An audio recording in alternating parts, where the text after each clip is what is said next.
Hi friends, welcome back in my YouTube channel study with के। हाय, कैसे हो आप लोग? आशा करता हूँ अच्छे होंगे। तो मैं आपके लिए एक टॉपिक लेके आया था साइकोलॉजी का, जिसका नाम है इनसाइट थ्योरी। क्या है?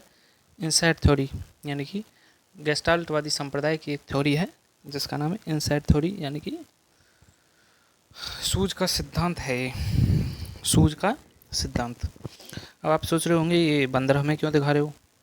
तो भैया, ये बंदर नहीं है, ये हमारे सुल्तान जी हैं। और सुल्तान जी हैं, सुल्तान इसका नाम है। हैं तो ये चिंपांजी जी, लेकिन नाम है इनका सुल्तान जी। सलमान खान नहीं है सुल्तान वाले, ये चिंपांजी है एक। ठीक है। तो जो हमारे कोहलर साहब थे, उन्होंने चिंपांजी पर प्रयोग किए थे। उन्होंने क्या किया था कि गेस्टाल्टवादी संप्रदाय दिया था। और गेस्टाल्ट जो शब्द है वो एक जर्मन भाषा का शब्द है। और इस गेस्टाल्ट का जो मतलब होता है वो होता है समग्रवाद से, यानी कि पूर्णाकार से। समग्रवाद या पूर्णाकार से इसका मतलब होता है। मतलब कोहलर जी कहते हैं कि आप किसी भी चीज़ को समग्र रूप में प्रस्तुत कीजिए, मतलब पूर्णाकार रूप में प्रस्तुत कीजिए। ठीक है, जब वो चीज़ ज़्यादा समझ में आती है।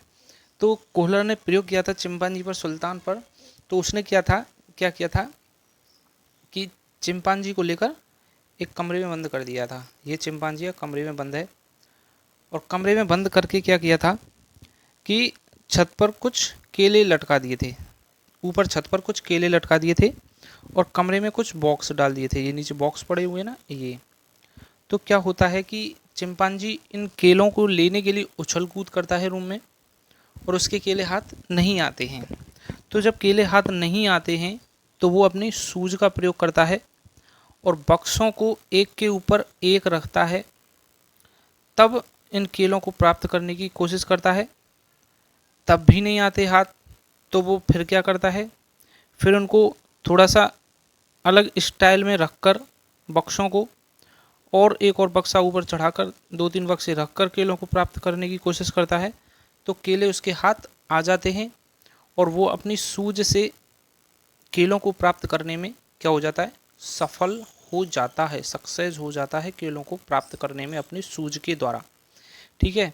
तो एक बार दोबारा बता रहा हूँ मैं आपको कि जो कोहलर जी होते हैं वो एक चिंपांजी को लेकर कमरे में बंद कर देते हैं, ऊपर केले लटका देते हैं। जो सुल्तान जी होते हैं हमारे, वो कुछ बक्सों को रख कर और केलों को क्या कर लेते हैं, प्राप्त कर लेते हैं अपनी सूझ के द्वारा, दो तीन स्टेप के माध्यम से। अब फिर क्या करता है, जो कोलर है वो दोबारा एक पिंजरे में या बक्से में या कमरे में बंद कर देता है चिंपांजी को। और अब की बार क्या करता है, उस कमरे में छड़ी डाल देता है दो। क्या डाल देता है? दो छड़ी डाल देता है उस कमरे में। और वो जो छड़ी होती हैं वो एक दूसरे से जोड़ने वाली छड़ी होती हैं। मतलब जोड़ के नहीं डालता उनको, अलग डालता तो अलग अलग ही है, लेकिन वो जोड़ने वाली होती हैं। तो जब इनको डाल देता है उस कमरे में, तो पहले एक छड़ी को उठाता है सुल्तान, उससे केलों को लपकने की कोशिश करता है, तोड़ने की कोशिश करता है, ऊपर से नीचे करने की कोशिश करता है, लेकिन उसके हाथ नहीं आते। फिर वो क्या करता है, दूसरी छड़ी को लेता है और इन दोनों को जोड़ देता है। तो जोड़कर वो इन केलों को प्राप्त करने में क्या हो जाता है, सक्सेस हो जाता है, सफल हो जाता है। ये देखो, ये छड़ी से प्राप्त करना है ना केलों को। तो कोहलर जी ने क्या कहा कि सूझ के द्वारा हम कोई भी काम कर सकते हैं। सूझ को यानी कि इंसाइट को, इसने मेन पॉइंट क्या लिया है कोहलर ने अपने प्रयोग में, सूझ को लिया है, यानी कि इंसाइट को लिया है। और कोहलर के साथ साथ इसमें थे कोहलर, कोफ्का, कुर्ट लेविन, और कौन था, मैक्स वर्दीमर। ये चार थे। कौन कौन थे? कोहलर था, कोफ्का था, कुर्ट लेविन था, और मैक्स वर्दीमर था। प्रयोग जो किया था वो कोहलर ने किया था। मैक्स वर्दीमर जो था वो प्रस्तुत करता था, यानी कि विचार को लेकर आया था। और जो ये कोफ्का और कुर्ट लेविन थे वो इसके कोहलर के कौन थे, सहयोग करता, हेल्प करने वाले थे। ओके। तो अब आते हैं अपने प्रयोग पर। तो प्रयोग क्या है अपन देखते हैं। ये इसकी थ्योरी है। सिद्धांत क्या है, गेस्टाल्ट सिद्धांत या गेस्टाल्टवाद। थ्योरी क्या है, गेस्टाल्टवाद। क्वेश्चन आता है, गेस्टाल्टवाद निम्न में से गेस्टाल्टवाद से संबंधित हैं। तो चार उसमें वैज्ञानिकों के नाम देगा, उन चारों में से कोई एक नाम इन चारों में से देगा, और वो तीन इनसे अलग होंगे। तो हमें क्या चूज करना है, कि गेस्टाल्टवादी संप्रदाय से संबंधित ये हैं। अगर ये ऑप्शन में नहीं है तो वो ऑप्शन गलत होगा। तो गेस्टाल्टवादी सिद्धांत या गेस्टाल्टवाद जिसे इंसाइट थ्योरी भी बोलते हैं, और इसी इंसाइट थ्योरी के जो अदर्स नेम है, अन्य नाम है, वो इस प्रकार है। देखिए, गेस्टाल्टवादी सिद्धांत को और बोलते हैं अपन अंतर्दृष्टि अधिगम सिद्धांत। क्या बोलते हैं? अंतर्दृष्टि अधिगम सिद्धांत। और बोलते हैं अपन सूझ का सिद्धांत। क्या बोलते हैं? सूझ का सिद्धांत। और बोलते हैं अपन पूर्णाकार सिद्धांत। कौन सा सिद्धांत? पूर्णाकार सिद्धांत। और बोलते हैं अपन समग्रवाद का सिद्धांत, यानी कि समग्रवाद।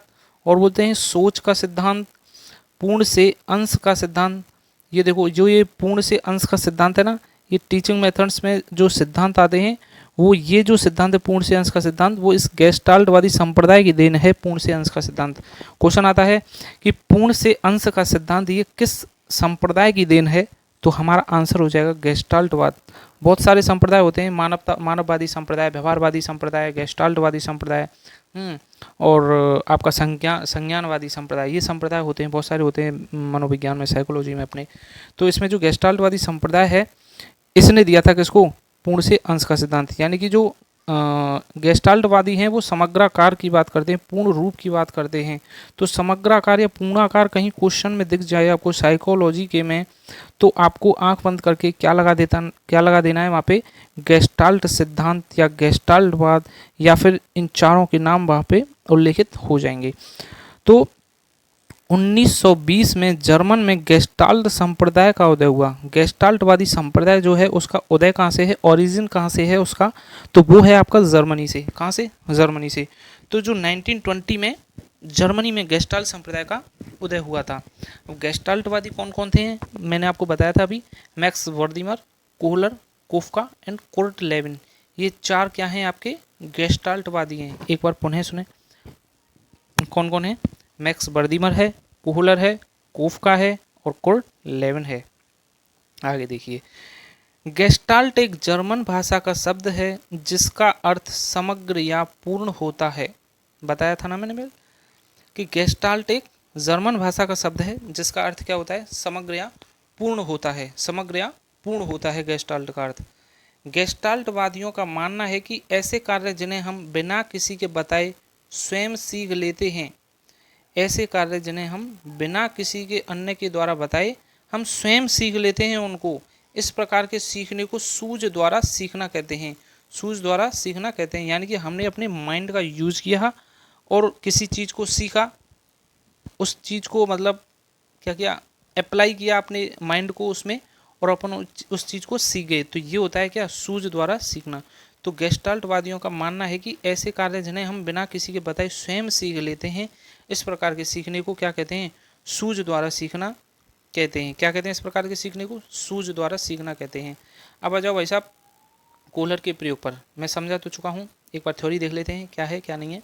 तो कोहलर का प्रयोग, कोहलर के द्वारा सुल्तान नामक वन मानुष यानी कि चिंपैंजी पर प्रयोग किया गया था। एक मिनट, कलर चेंज कर लेता हूँ मैं थोड़ा। तो कौन सा लूँ? चलो ये ले लेते हैं। कोहलर के द्वारा सुल्तान नामक वनमानुष या चिंपैंजी पर प्रयोग किया गया था, जो कि निम्न है। अब ये प्रयोग क्या है देख लीजिए। कोहलर ने सुल्तान नामक चिंपैंजी को एक कमरे में बंद कर दिया जिसकी छत से केले लटके हुए थे तथा कमरे में एक बक्सा भी रखा हुआ था। चिंपैंजी उछल कूद करके केले प्राप्त नहीं कर सकता था, परंतु बक्से को कमरे के बीचों बीच में रखकर तथा उस पर खड़ा होकर उछलने पर केले पा सकता था। यानी कि उसको एक कमरे में बंद कर दिया था चिंपैंजी को, और उसमें बक्सा डाल दिया था। उसने क्या किया? बक्से को बीचों बीच में ले गया, यहाँ पे केले लटके हुए थे, उसने क्या किया? बक्से को बीचों बीच में लेकर आया, उस पर खुद खड़ा हो गया और उछल कूद कर केलों को प्राप्त करने की कोशिश करने लगा। क्या करने लगा? कोशिश करने लगा। सुल्तान ने पहले उछल कर केले प्राप्त करने का प्रयास किया, परंतु वह केले प्राप्त करने में असफल रहा, यानी उसको केले प्राप्त नहीं हुए। अचानक उसे कुछ सूझा। क्या हुआ? अचानक उसे कुछ सूझा तथा उसने बक्से को प्लेटफॉर्म के रूप में केले के नीचे रखकर, यानी कि छत पर जो केले लटके हुए थे उनके नीचे रखकर। इसका मतलब ये है, अचानक उसे कुछ सूझा तथा उसने बक्से को प्लेटफॉर्म के रूप में केले के नीचे रखकर तथा उस पर उछलकर केले प्राप्त कर लिए, यानी कि केले प्राप्त करने में वो क्या हो गया, सफल हो गया। सुल्तान ने इन कार्यों से निष्कर्ष निकाला, सुल्तान ने इन कार्यों से निष्कर्ष निकाला, क्या निष्कर्ष निकाला कि उसमें सूझ थी जिसने उसे अपने लक्ष्य को प्राप्त करने में सहायता की। जो सुल्तान ने इन कार्यों से निष्कर्ष निकाला, सुल्तान के इन कार्यों से निष्कर्ष निकाला। निष्कर्ष तो किसने निकाला था, कोलर ने निकाला था। प्रयोगकर्ता कौन है, कोलर है ना, तो कोलर ही तो निष्कर्ष निकालेगा। तो सुल्तान के इन प्रयोगों से कोहलर ने निष्कर्ष निकाला कि उसमें सूझ थी जिसने उसे अपने लक्ष्य को प्राप्त करने में सहायता की। क्या की थी, सहायता की थी। नेक्स्ट पेज आ जाइए। देखो भाई, कुछ गलती हो जाया करे तो मेंशन नोट, क्योंकि इंसान है, गलती स्वाभाविक है, नेचुरल चीज़ है गलती होना, थोड़ी बहुत गलती हो ही जाती है, हर किसी इंसान होती है, चाहे वो कितना भी अपने आप में परफेक्ट हो। ठीक है। ये रहा। अब देखो, वो तो हो गया पहला प्रयोग। दूसरा प्रयोग क्या है, दूसरे प्रयोग में क्या किया था कोहलर ने, दूसरे प्रयोग में कोहलर ने सुल्तान को वापस कमरे में बंद किया, केलों को पहले से ज़्यादा ऊंचाई पर लटका दिया तथा कमरे में 2 बॉक्स रख दिए। अब की बार 2 बॉक्स रख दिए। सुल्तान उछल कूद करने लगा, लेकिन वह केले प्राप्त नहीं कर सका।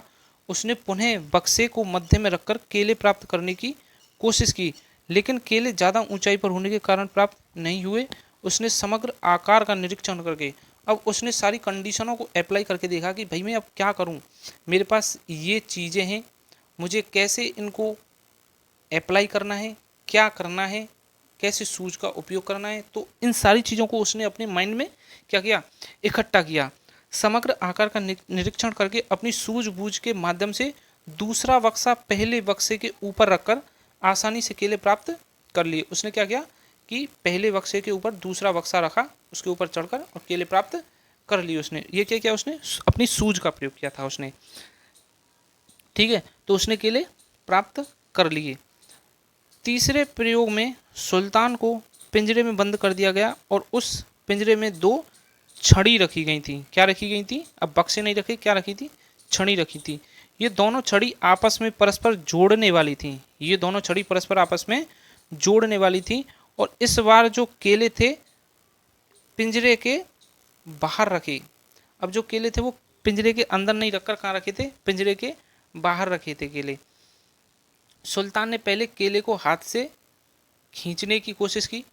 देखो, जैसे ये सुल्तान है, ये यहाँ पर सुल्तान जी हैं, सलमान खान जी हैं, और ये जेल के अंदर बंद हैं, पिंजरे को जेल ही मान सकते हैं। और यहाँ पे क्या बैठा है, यहाँ पर केले रख दिए हैं। क्या रख दिए हैं, केले रख दिए गए हैं। और इसमें पिंजरे में क्या डाल दी गई हैं, छड़ी डाल दी गई हैं। क्या डाल दी गई हैं, यहाँ पे छड़ी डाल दी गई हैं। तो सुल्तान जी क्या करते हैं, हमारे जो चिंपैंजी सुल्तान हैं वो क्या करते हैं, छड़ी उठाते हैं और अंदर से ही इन केलों को प्राप्त करने की कोशिश करते हैं, लेकिन वो क्या होते हैं, नाकाम होते हैं, नहीं केले प्राप्त कर सकते हैं। अब इस छड़ी में दूसरी छड़ी को जोड़ देते हैं, तो इन केलों के पास तक पहुंचा देते हैं, तो वो पहुंच जाती है और केले आ जाते हैं अंदर और वो खा लेते हैं। तो ये आपका जो है तीसरा प्रयोग था, किसका, कूलर का। ठीक है, तो केले पकड़ में नहीं आए, फिर सुल्तान ने सूझबूझ का प्रयोग करके छड़ी उठाई और आपस में जोड़ दी। तत्पश्चात छड़ी के माध्यम से उसने केले प्राप्त कर लिए। उस बनमानुष के समान ही बालक, अब देखो ये है इंपॉर्टेंट चीज जो कोलर निष्कर्ष निकाल रहा है ना इस प्रयोग के माध्यम से, कि उस बनमानुष के समान ही बालक और व्यक्ति भी सूझ द्वारा सीखते हैं। उस चिंपैंजी के समान, उस सुल्तान के समान ही बालक यानी कि चाइल्ड और अपने जो व्यक्ति हैं वो भी सूझ के द्वारा यानी कि अपनी बुद्धि के द्वारा, अपने माइंड के द्वारा, अपने विवेक के द्वारा सीखते हैं। और सूझ का आधार क्या होती है, कल्पना होती है।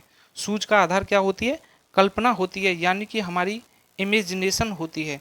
कल्पना यानी हमारी जो इमेजिनेशन होती है वो ही सूझ का क्या होती है, आधार होती है। यानी कि कल्पना का मतलब है कि अपन जो बुद्धि का प्रयोग करके जो अपने माइंड में सोच विचार करते हैं वो ही क्या होती है, कल्पना होती है। ठीक है, वो ही क्या होती है, कल्पना होती है।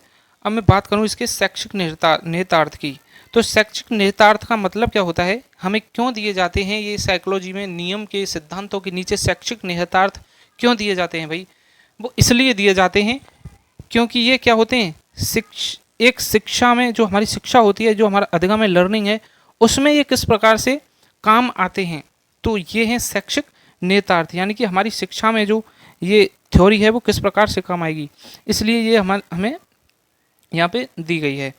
तो हम देखते हैं इसको, शैक्षिक नेतार्थ क्या क्या हैं इसके। पहला है, यह सिद्धांत बालकों की बुद्धि, कल्पना व तर्क शक्ति का विकास करता है। बिल्कुल राइट बात है, सही है ना, कि इस सिद्धांत में बालक अपनी बुद्धि, माइंड, कल्पना, इमेजिनेशन व तर्क शक्ति यानी कि लॉजिकली सोचता है। वो क्या सोचता है, लॉजिकली सोचता है वो।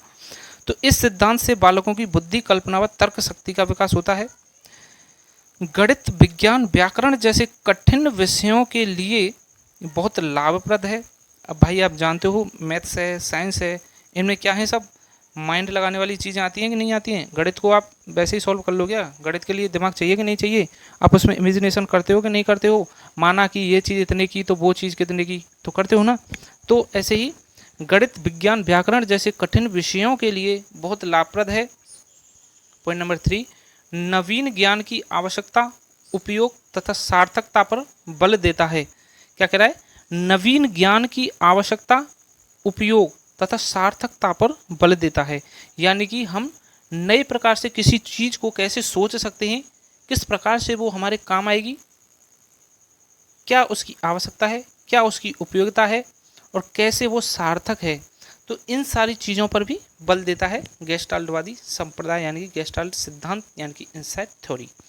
पॉइंट नंबर 4 है, यह सिद्धांत समस्या समाधान के लिए सर्वोत्तम उपयोगी सिद्ध होता है। समस्या समाधान के लिए, किसी भी समस्या के समाधान के लिए सर्वोत्तम उपयोगी सिद्धांत है ये। कि भैया कोई समस्या आई, तो समस्या आएगी तो इंसान सोचेगा भाई कैसे सॉल्व करें, तो वो कल्पना करेगा, कल्पना करेगा तो कल्पना के लिए ही ये सिद्धांत बहुत इंपॉर्टेंट है। तो वो सोच करके अपनी समस्याओं को समाधान कर सकता है। तो यह सिद्धांत समस्या समाधान के लिए सर्वोत्तम उपयोगी सिद्ध होता है। ठीक है। पॉइंट नंबर 5 है, यह सिद्धांत, इस सिद्धांत के माध्यम से पूर्ण से अंश की ओर शिक्षण सूत्र निकाला गया। हमने पीछे देखा था कि इस सिद्धांत के माध्यम से जो एक शिक्षण सूत्र होता है अपना, जिसका नाम है क्या, पूर्ण से अंश की ओर, उसका निर्माण भी इसी के माध्यम से किया गया था और हम उसको यूज करते आ रहे हैं। उस शिक्षण सूत्र को किसके अंदर यूज करते हैं अपन, शिक्षण विधियों के अंदर यूज करते हैं। तो इस सिद्धांत के माध्यम से पूर्ण से अंश की ओर शिक्षण सूत्र निकाला। पाठ्यक्रम निर्माण तथा अनुसंधान के क्षेत्र में विशेष उपयोगी है। ये बहुत बार पूछा गया क्वेश्चन है कि पाठ्यक्रम निर्माण के लिए किस सिद्धांत का उपयोग किया जाता है। तो पाठ्यक्रम निर्माण के लिए गेस्टाल्ट सिद्धांत यानी कि सूझ का सिद्धांत या इनसाइट थ्योरी का उपयोग किया जाता है। किसके लिए, पाठ्यक्रम निर्माण के लिए और अनुसंधान के क्षेत्र में भी उपयोगी होता है। यह सिद्धांत किशोरावस्था के बालकों के लिए विशेष उपयोगी है। यह सिद्धांत किसके लिए विशेष उपयोगी है, किशोरावस्था के बालकों के लिए विशेष उपयोगी है। क्यों है किशोरावस्था के बालकों के लिए ही उपयोगी, बाल्यावस्था और शैशवावस्था के बालकों के लिए उपयोगी क्यों नहीं है भाई, उनके लिए भी तो उपयोगी हो सकता है। किशोरावस्था के बालकों के लिए ही उपयोगी क्यों है, तो वो किशोरावस्था के बालकों के लिए उपयोगी इसलिए है क्योंकि इस अवस्था में, किशोरावस्था में जो बच्चा होता है वो तार्किक रूप से सीख सकता है, तार्किक रूप से सीखता है। इस अवस्था में तार्किक अवस्था होती है इसकी, ठीक है। और जो बाल्यावस्था होती है वो उसकी अतार्किक चिंतन की अवस्था होती है, वो तार्किक चिंतन नहीं कर सकता, जबकि इसमें वो तार्किक चिंतन कर सकता है किशोरावस्था में। इसलिए यह सिद्धांत जो है वो किशोरावस्था के बालकों के लिए क्या है, विशेष उपयोगी है। अब आ जाओ साहब पॉइंट नंबर 8 पर। पॉइंट नंबर 8 क्या है, पॉइंट नंबर 8 है अपना कि यह सिद्धांत यांत्रिक रूप से सीखने का विरोध करता है। ध्यान रखना, यांत्रिक रूप से सीखने पर बल नहीं देता गेस्टाल्टवाद सिद्धांत, उसका विरोध करता है, उसके कंट्रोवर्सी में रहता है यह सिद्धांत। यह सिद्धांत यांत्रिक रूप से सीखने का क्या करता है भाई, विरोध करता है। और किस पर बल देता है, बल्कि तार्किक तरीके से सीखने पर बल देता है। बल्कि किस पर बल देता है, तार्किक तरीके से सीखने पर क्या देता है, बल देता है। ये सिद्धांत तार्किक तरीके से सीखने पर बल देता है। क्वेश्चन आ जाए कि जो गेस्टाल्ट सिद्धांत है अपना, सूझ का सिद्धांत है, इनसाइट थ्योरी है, वो किस पर बल देती है, तार्किक तरीके से सीखने पर या यांत्रिक तरीके से सीखने पर, तो वो देती है तार्किक तरीके से सीखने पर। देखो तार्किक और यांत्रिक में अंतर क्या होता है कि जो तार्किक तरीके से सोचना होता है ना, उसमें क्या होता है कि बुद्धि का उपयोग किया जाता है, यंत्रों का उपयोग ना करके बुद्धि का उपयोग किया जाता है। इंसान जो है अपनी माइंड का इस्तेमाल करता है उसमें, जबकि यांत्रिक रूप से जो सोचते हैं अपन वो यंत्रों के द्वारा संभव होता है, मशीनरियों के द्वारा होता है जो काम, वो यांत्रिक रूप से सीखने का विरोध करता, वो समर्थन करता है। पॉइंट नंबर 9 है, यह सिद्धांत उच्च बुद्धि लब्धि वाले प्रतिभाशाली एवं सृजनशील बालकों की शिक्षा के लिए उपयोगी है। किसके लिए उपयोगी है? यह सिद्धांत उच्च बुद्धि लब्धि वाले, यानी कि जिनकी बुद्धि लब्धि, जिनका आईक्यू लेवल हाई है, अप है, ऐसे बालक प्रतिभाशाली एवं सृजनशील, प्रतिभाशालियों की बुद्धि लब्धि कितनी होती है बताइए आप? तो प्रतिभाशालियों की जो बुद्धि लब्धि है वो होती है 140 प्लस होती है। प्रतिभाशाली को बोलते हैं जीनियस, और जीनियस की जो बुद्धि लब्धि होती है वो 140 प्लस होती है। ठीक है, तो यह सिद्धांत उच्च बुद्धि लब्धि वाले प्रतिभाशाली एवं सृजनशील बालकों की शिक्षा के लिए उपयोगी है। पॉइंट नंबर 10 है कि उद्देश्य या लक्ष्य स्पष्ट होने पर ही अंतर्दृष्टि का विकास होता है। इंपॉर्टेंट लाइन है ये। क्या कह रही है ये लाइन? ये कह रही है हमसे कि उद्देश्य या लक्ष्य अगर आपका स्पष्ट है ना, कि हाँ भाई मुझे ये करना है और ये मैं करके ही रहूँगा, अगर आपका ऐसा उद्देश्य है, ऐसा आपका लक्ष्य है और वो स्पष्ट है, क्लियर है, आप कहीं आपकी लाइफ में कुछ मतलब भटकाव नहीं है कि मुझे वो भी करना है वो भी करना है, आपका एक ही लक्ष्य है और सटीक लक्ष्य है अगर, तो उद्देश्य या लक्ष्य स्पष्ट होने पर ही अंतर्दृष्टि का विकास होता है। उस कंडीशन में आप ज़्यादा सोचते हो, ज़्यादा सोच पाओगे तो 10 चीज़ों को इकट्ठा करके उस अगर एक चीज़ पर लगाओगे ना तो ज़्यादा बेटर कर पाओगे। ठीक है, ये है इसका मतलब। नोट है ये छोटा सा, ये क्या है कि 1911 में वर्दीमर ने इस सिद्धांत का समर्थन सर्वप्रथम शुभारंभ किया था, यानी कि इस सिद्धांत को लेकर जो आया था, इस सिद्धांत का जो प्रस्तुत करता है वो वर्दीमर है। और कब लेकर आया था भैया? 1911 में लेकर आया था। 1911 में वर्दीमर ने इस सिद्धांत का सर्वप्रथम शुभारंभ किया। 1916 में कोलर वर्दीमर से जुड़े। 1916 में कोलर जुड़ा था वर्दीमर से। कोलर किससे जुड़ा था? वर्दीमर से जुड़ा था 1916 में से जुड़े, एवं सुल्तान नामक चिंपांजी पर शोध कार्य के लिए प्रयोग किया। किसने किया? कोलर ने किया। 1920 में कोफ्का ने थ्योरी ऑफ गेस्टाल्ट नामक पुस्तक लिखी। तो याद रखिएगा इसको कि 1920 में कोफ्का ने जो बुक लिखी उसका नाम क्या था? उसका बुक का नाम था थ्योरी ऑफ गेस्टाल्ट। 1920 में कोफ्का ने थ्योरी ऑफ गेस्टाल्ट नामक पुस्तक लिखी, जिसके द्वारा यह सिद्धांत पूरी दुनिया के सामने आया। उस बुक के माध्यम से ही यह सिद्धांत पूरी दुनिया के सामने आया। अब देखो शॉर्ट में प्रयोग को ऐसे याद रखें, यानी कि आपको वो 2-3 जो एक पेज का जो प्रयोग है उसको याद करने की कोई ज़रूरत नहीं है। उस प्रयोग में से कुछ भी नहीं पूछता वो। ठीक है, कुछ भी नहीं पूछता। मैं बता रहा हूँ आपको, कुछ भी नहीं पूछता उस प्रयोग में से। उसको प्रयोग को आप शॉर्ट में याद रख सकते हो। कैसे? कि एक चिंपांजी नामक सुल्तान नामक चिंपांजी था, उसे कमरे में बंद कर दिया गया था, छत पर केले लटका दिए गए थे और उसने सूझबूझ का अपनी का प्रयोग करके क्या कर दिया था? बक्से पर चढ़कर केले प्राप्त कर लिए थे। इतना सा प्रयोग आपको याद रखना है, बस यही याद रखना है। उसको ज़रूरत नहीं है याद करने की, उसमें से नहीं पूछता प्रयोग के बारे में। तो इसमें से क्वेश्चन जो हैं वो बनकर ज़्यादा पूछे जाते हैं। ठीक है, अब देखो गेस्टाल्ट सिद्धांत के नियम, यानी कि गेस्टाल्टवादियों ने अपने प्रयोग के आधार पर कुछ नियम प्रस्तुत किए थे, और वो नियम कह लो, सिद्धांत कह लो, वो कौन कौन से हैं? पहला नियम है आपका संरचनात्मकता का नियम, यानी कि क्रिएटिविटी का नियम। ठीक है, पहला कौन सा है? क्रिएटिविटी, संरचनात्मकता। दूसरा है समानता का नियम। दूसरा किसका नियम है? समानता का नियम, यानी कि अगर दो चीज़ हैं और वो समान हैं तो उनका कैसे उपयोग करना है, ये क्या है? समानता का नियम, यानी कि इक्वलिटी का नियम।